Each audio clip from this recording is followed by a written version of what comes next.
En una hemorragia de un perrito, vamos a decir, o qué sé yo, de una persona, no importa, que haya perdido el 35 al 40% de sangre, yo le había dicho el sábado que si una persona pierde más del 45%, esa persona se va a morir.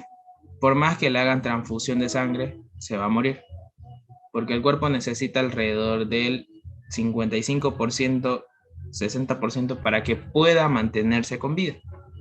Entonces, si se pierde el 35 a 40% de sangre, va a causar que el corazón o la presión arterial disminuya. ¿Qué quiere eso? Es decir, que va a empezar a mandar menos litros de sangre por minuto, porque no hay. Entonces la presión arterial va a disminuir. Esa presión arterial va a causar dos cosas, o bueno, tres cosas.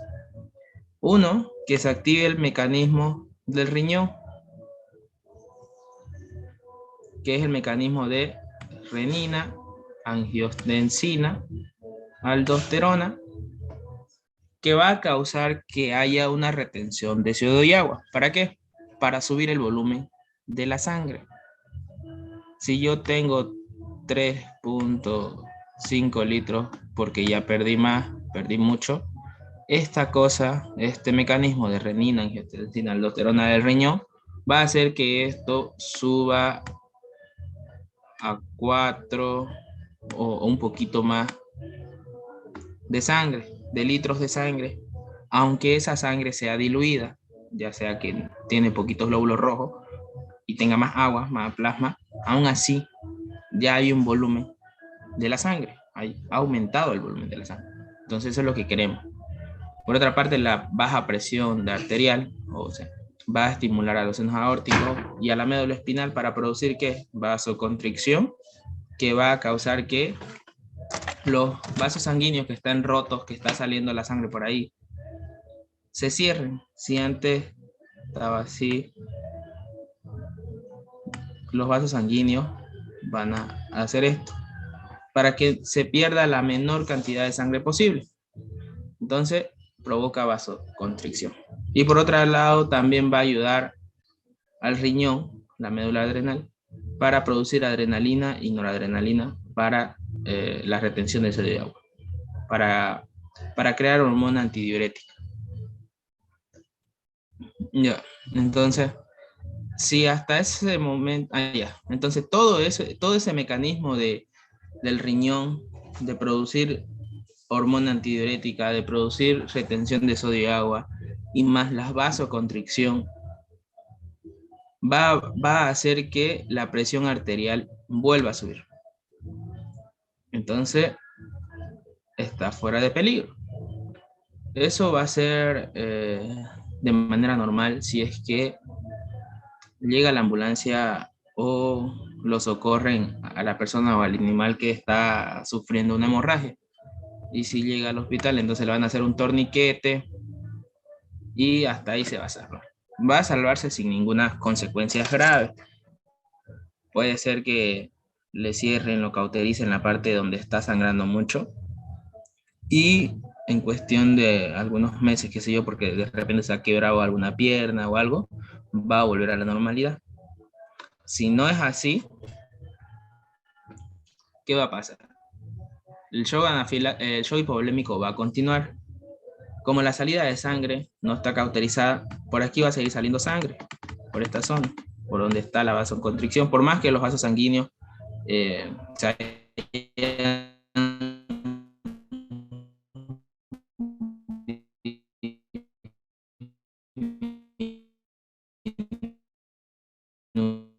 el calibre, aún así va a seguir saliendo. ¿Eso qué va a provocar? Una isquemia. ¿Provocar qué cosa? Un ratín voy a aceptar.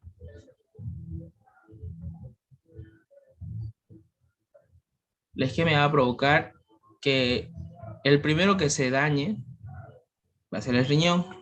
En una hemorragia de magnitudes grandes, el primer órgano que se daña siempre es el riñón. Es muy delicado.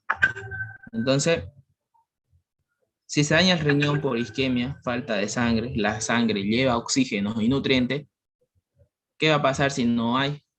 Pues va a causar necrosis tubular. ¿Y qué pasa si el riñón deja de funcionar? ¿Alguien se acuerda? ¿Alguien se acuerda qué pasa si el riñón deja de funcionar? Ese día sábado le había explicado. A ver, contesten. A ver quién estaba ese día ahí. Chale, no reconozco a nadie. Allá estaba Samira. Samira, ¿qué pasa si el riñón deja de funcionar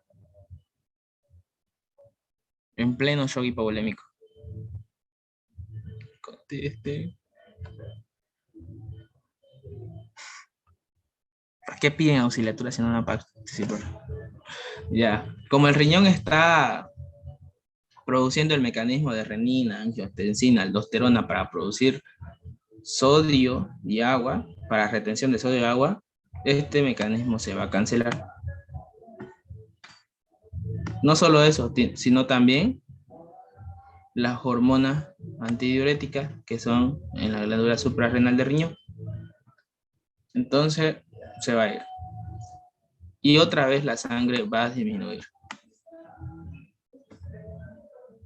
Por otra parte, la isquemia va a provocar en el endotelio vasodilatación.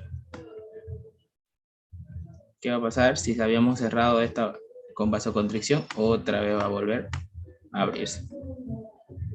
Y va a causar hipoxia. Esa hipoxia va a causar que el organismo produzca glucólisis anaerobia, que es una forma de producir ATP o energía a falta de oxígeno. Esa manera de producir ATP a falta de oxígeno es buena hasta cierto punto, pero si no se trata, la sangre se vuelve ácida. Entonces, si hasta ese punto la ambulancia o la persona es atendida, se va a salvar, pero ya con secuelas graves, muy graves. El riñón es un órgano de alto funcionamiento importante, entonces ya se va a sanar, pero con secuelas. Vamos a seguir. Si no es atendido de forma correcta, ¿qué va a pasar? Esa vasodilatación va a causar que la sangre se estanque en los vasos sanguíneos. En esta parte de aquí se va a estancar. Y si se estanca, ¿qué va a pasar si se estanca? No va a estar circulando. ¿Y qué era el shock? Era la falta de sangre circulando en el organismo. Entonces, la sangre se va a quedar y va a dejar de circular. Ahora, ese estancamiento de sangre también va a provocar una cosa, como las paredes están muy estiradas de ese vaso sanguíneo, va a provocar hemorragias por diapéresis. La sangre sin romper el vaso, pero va a provocar hemorragia. Esa glucólisis anaerobia, que habíamos dicho que era buena hasta cierto punto, aquí ya va a pasarse a acidosis metabólica. ¿Qué quiere decir eso? Que la sangre se va a tornar ácida y eso va a provocar disnea, dificultad para respirar. Ahora, como esa vasodilatación vuelve a que la sangre otra vez disminuya, el volumen de sangre disminuya, ¿qué va a ocasionar? Que la presión arterial vuelva a bajar. Y si aquí lo habíamos subido, pues otra vez baja. Esa presión arterial va a disminuir el gasto cardíaco. ¿Y qué era el gasto cardíaco? Es la cantidad de sangre que bombea el corazón por minuto. Hay una cierta cantidad de sangre que bombea el corazón por minuto. Si eso baja, eso va a causar la muerte del individuo. Entonces, hasta ahí es lo que es el shock hipovolémico. Pero hay otra parte igual que va a ocasionar la muerte. Como la sangre está estancada, va a ocasionar hemoconcentración. Esto de aquí se va a concentrar y va a producir, se va a empezar a coagular. coagulación. Y va a ocurrir una coagulación intravascular diseminada. Este estancamiento de sangre no solo va a ocurrir en un solo lugar, sino va a ocurrir en todo el organismo. ¿Y qué va a provocar la coagulación intravascular diseminada? Muerte. ¿Y qué es la coagulación intravascular diseminada? Trombosis generalizada. ¿Alguna pregunta de esto? Que es un poquito complicado, lo sé. ¿Están ahí, chicos? Hola, respondan. Estamos. ¿Y los demás?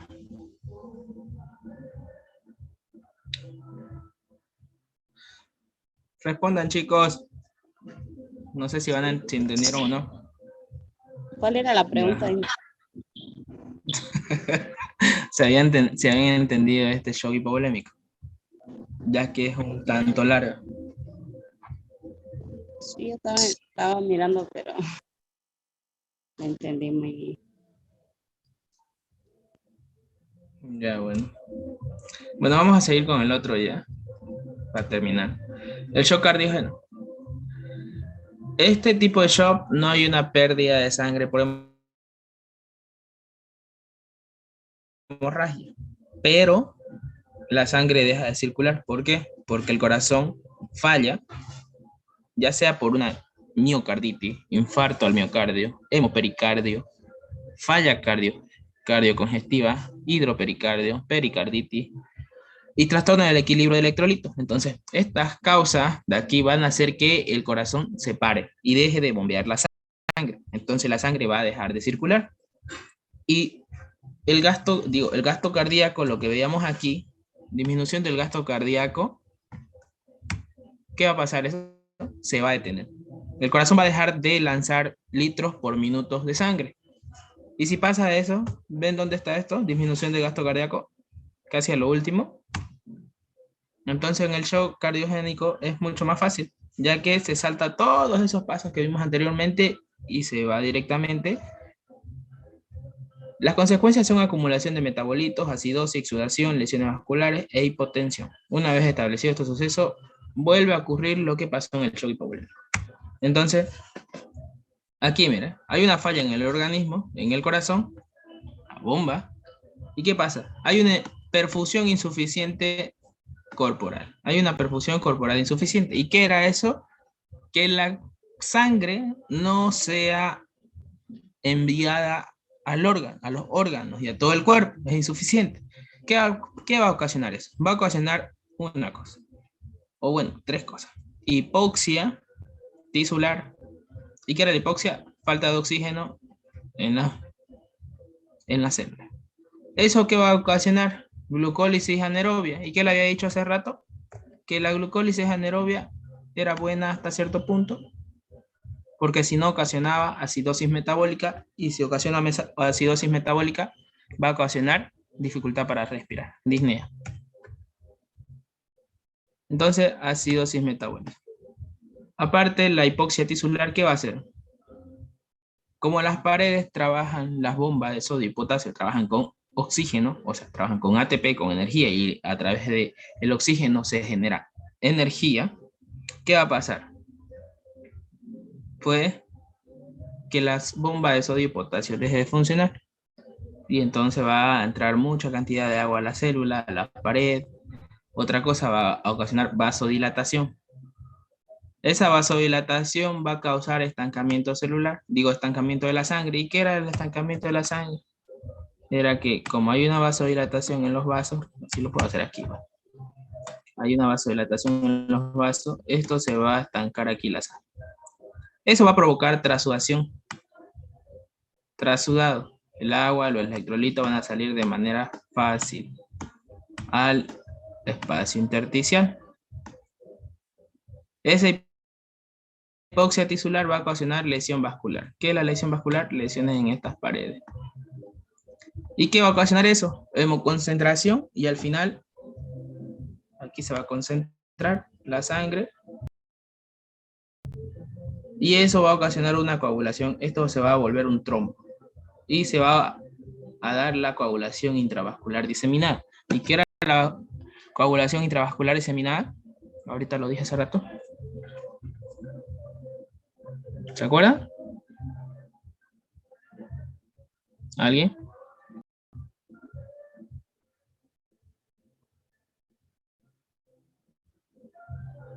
¿No? Trombosis generalizada, trombos en todo el cuerpo. ¿Y qué va a ocasionar eso? La muerte del individuo. ¿Alguna pregunta de este shock?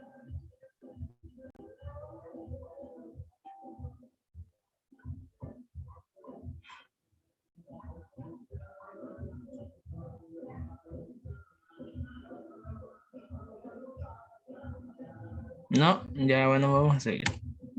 Y el último que tengo es el shock séptico o endotóxico.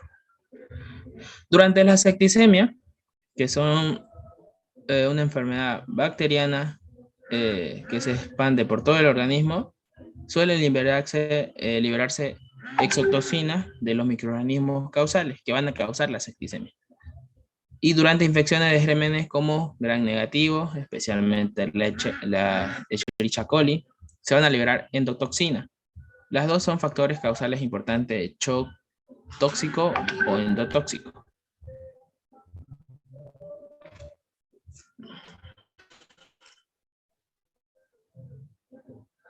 ¿Me esperan un momentito?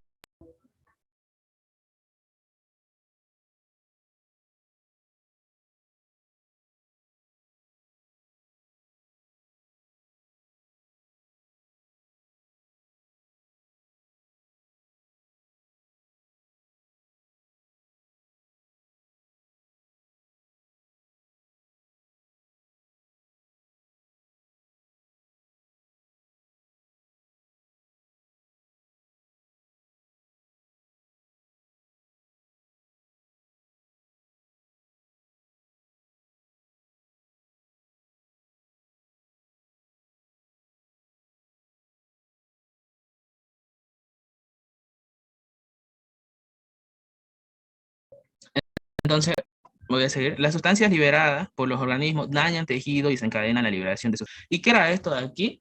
Son mediadores químicos. Esos mediadores químicos van a causar vasodilatación. Una vez sucedido esto, los eventos siguen el patrón explicado en el hipovolémico. Listo.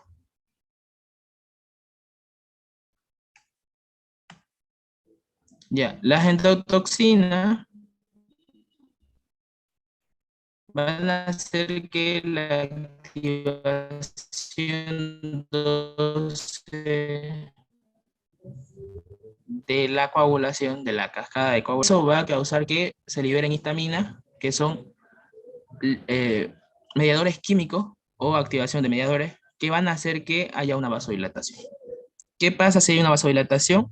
Va a aumentar la permeabilidad de la pared de los capilares y eso va a ocasionar tres cosas: transudación, edema, lo que habíamos visto el anterior sábado o ayer, diapéresis, petequias, que son hemorragias de puntilleo, y la otra va a causar coagulación intravascular diseminada, trombosis diseminada.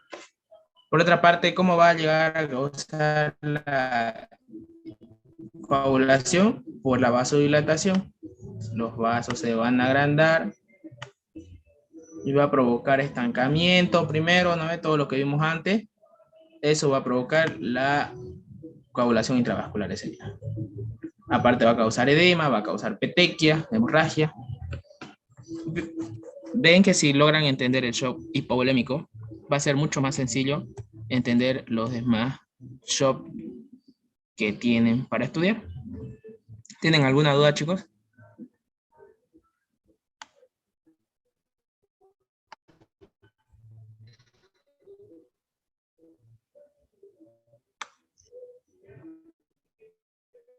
Recording stopped.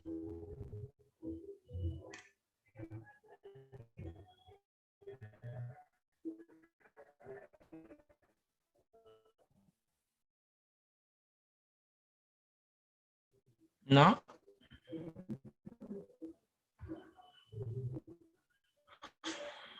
Ya, bueno. Vamos a terminar la reunión y vamos a...